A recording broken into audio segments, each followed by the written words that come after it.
അയ്യോ എന്താ പൊന്നേ സാറേ മഴ മഴ അത് എവിടെ പോയിരുന്നേടാ ഒന്നിനാ അല്ല രണ്ടിന് രണ്ടിനാ എവിടെയാടാ ഒന്നും രണ്ടും ഒന്നും തിരിച്ചറിയാൻ വയ്യാടിയ നിനക്ക് ഇതുവരെ.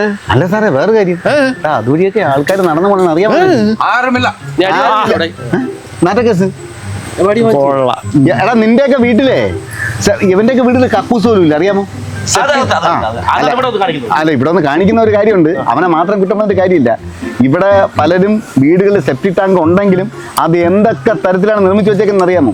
സെപ്റ്റിക് ടാങ്ക് ഏത് തരത്തിലാണ് നിർമ്മിക്കുന്നത് പ്രത്യേകിച്ച് പറയേണ്ട കാര്യമില്ല. പക്ഷെ അത് മുഖേന എന്തെല്ലാം വിഷയങ്ങളുണ്ടാകുന്ന അറിയാമോ സാറേ? സാധാരണ ആൾക്കാരൊക്കെ സെപ്റ്റിക് ടാങ്ക് എന്ന് പറഞ്ഞ് ചെയ്യണം. ഒരു കുഴി വെറുതെ എടുത്തിട്ട് എല്ലാം കൂടെ കൊണ്ടായാലും കണക്ഷൻ. സത്യം. ഇത് ഇപ്പൊ 5 സെന്റ് 10 സെന്റിൽ വീടാകുമ്പോ ഇത് ഒഴുകി അടുത്ത കിണറിൽ അങ്ങനെയല്ല ചെയ്യാനുള്ളത്. ശരിക്കിത് സെപ്റ്റിക് ടാങ്ക് ഇപ്പം അവൈലബിൾ ആണ്. റെഡിമെയ്ഡ് സെപ്റ്റിക് ടാങ്കുകൾ അവൈലബിൾ ആണ്. അത് വാങ്ങി വെച്ചാൽ മതി. അല്ല അതെ ഇത് ഫുൾ ഫില്ല് ആകുമ്പോഴത്തേക്കും ഇതിന് എടുത്തോണ്ട് പോകുന്ന ആൾക്കാരുണ്ട്. എടുത്ത് കളയാം.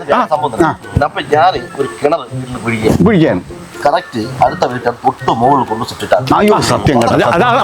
അതാണ് ഞാൻ പറഞ്ഞത്. പക്ഷെ റെഡിമെയ്ഡ് സെപ്റ്റിക് ടാങ്ക് ആയ പ്രശ്നമല്ല. അല്ലെങ്കിൽ നല്ല രീതിയിൽ 4 കുഴി വെച്ചിട്ടുള്ള സെപ്റ്റിക് ടാങ്ക് നമ്മൾ കെട്ടണം. അത് കെട്ടണം. അത് മാത്രമല്ല ഈ സുരക്ഷിതമായിരിക്കണം. പലയിടങ്ങളിലും പറ്റുന്ന എങ്ങനെയാണെന്ന് അറിയാം. ആദ്യം ഒരാൾ ഒരു 5 സെന്റ് വാങ്ങിച്ചിട്ട് വീട് വെച്ച് സെപ്റ്റിക് ടാങ്ക് ഇതെല്ലാം വെച്ചിട്ട് പാല് കാച്ചും കഴിഞ്ഞിട്ട് അവൻ താമസിച്ച് ഒരു 5 വർഷം കഴിഞ്ഞതിന് ശേഷമായിരിക്കും അതിന്റെ തൊട്ടുപുറത്തുള്ള ഒരു സ്ഥലം വാങ്ങിച്ച ഒരാൾ വരുന്നത്. ഈ വരുന്ന ആൾ കൃത്യമായിട്ട് നോക്കേണ്ട കാര്യം എന്ന് പറഞ്ഞാൽ അവൻ ആദ്യം കക്കൂസ് അപ്പുറത്തവന്റെ കക്കൂസ് എവിടെ ഇരിക്കുന്നു നോക്കിയിട്ട് വേണം ചെയ്യാൻ. ഇത് കക്കൂസ് ഇരിക്കണം നോക്കാതെ കക്കൂസിനോട് ചേർന്ന് തന്നെ ഇവൻ കിണർ കുഴിച്ചതിന് ചേർന്ന കിണർ സ്ഥാനം കാണിച്ചു കൊടുക്കുന്ന അവിടെയാണ് അറിയില്ലല്ലോ. അതാണ് വിഷയം. ഇത് പലപ്പോഴും നമുക്ക് അറിയാൻ പറ്റില്ല. ഇത് മുഖേനുള്ള വിഷയം എന്നറിയാമോ? ഈ കിണറുകളിൽ അഴുക്ക മലിനജലം വരികയും ഇത് കുടിക്കുമ്പോൾ കുട്ടികളിൽ നിന്ന് മാത്രമല്ല സർവ്വ ആൾക്കാർക്ക് രോഗങ്ങൾ ഉണ്ടാവുകയും ചെയ്യും. ഇല്ല ആഴത്തിൽ കുഴിയെടുത്ത് എന്തിനാ അത്രയും ബുദ്ധിമുട്ടുന്നത്? എന്തിനാണ്? നമുക്ക് റെഡിമെയ്ഡ് സെപ്റ്റിക് ടാങ്ക് ഉണ്ടല്ലോ. അതാകുമ്പോഴത്തേക്ക് ഒരു 3 സ്ഥലത്തായിരിക്കും വേറെ വെള്ളം മാത്രമാണ് പുറത്തു പോകുന്നത്. അതെ അതെ ഇത് ഒരു കാര്യം ഇല്ലാത്ത സമയത്ത് ആൾക്കാർ പുറത്തു പോയിക്കൊണ്ടിരുന്നു. അത് വിളയിൽ പൊക്കോണ്ടിരുന്ന. അതുപോലെ തന്നെ എന്റെ സാറിന്റെ കാലഘട്ടത്തിൽ എങ്ങനെയാണെന്ന് അറിയാമോ? ഒരു വലിയൊരു കുഴിയിൽ തന്നെ നമ്മൾ സെറ്റ് ചെയ്യാത് നമ്മളെ ഈ ഇതുണ്ടല്ലോ ഒരു പലക എടുത്തിടും നേരെ അങ്ങോട്ട് വിടാം. ഇതിന് കുഴലോ ഒരു സംഭവമില്ല മനസ്സിലായി. എന്നിട്ട് ഈ ഭാഗം ഈച്ച അകത്ത് ഉള്ള ഈച്ച പുറത്ത് വരാൻ എനിക്ക് അടച്ചു വയ്ക്കും.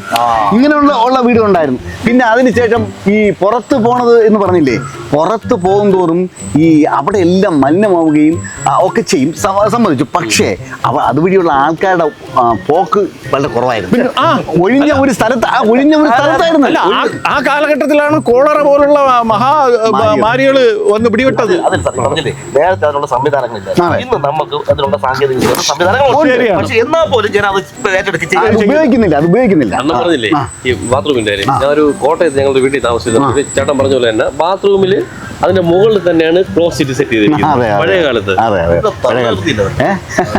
എന്ത് തന്നെ ആയാലും ശരി തന്നെ ശരിക്കും സെപ്റ്റിക് ടാങ്ക് ചെയ്ത് തന്നെ നമ്മളൊരു വീടുണ്ടാക്കുമ്പോൾ എന്തിനാ തുച്ഛമായ പൈസ മാത്രം നമ്മളിങ്ങനെ നോക്കുന്നത്? അതെ അതെ അതെ അതെ.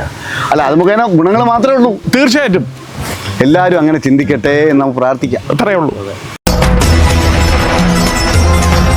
തലചായ്ക്കാൻ ഒരിടം പോലും കിട്ടാനില്ലാത്ത കാലത്തും സ്വന്തം പുരയിടത്തിലായാൽ പോലും നിർമ്മാണ പ്രവൃത്തികൾ ചെയ്യുമ്പോൾ അയൽക്കാരെ കൂടി പരിഗണിക്കണം.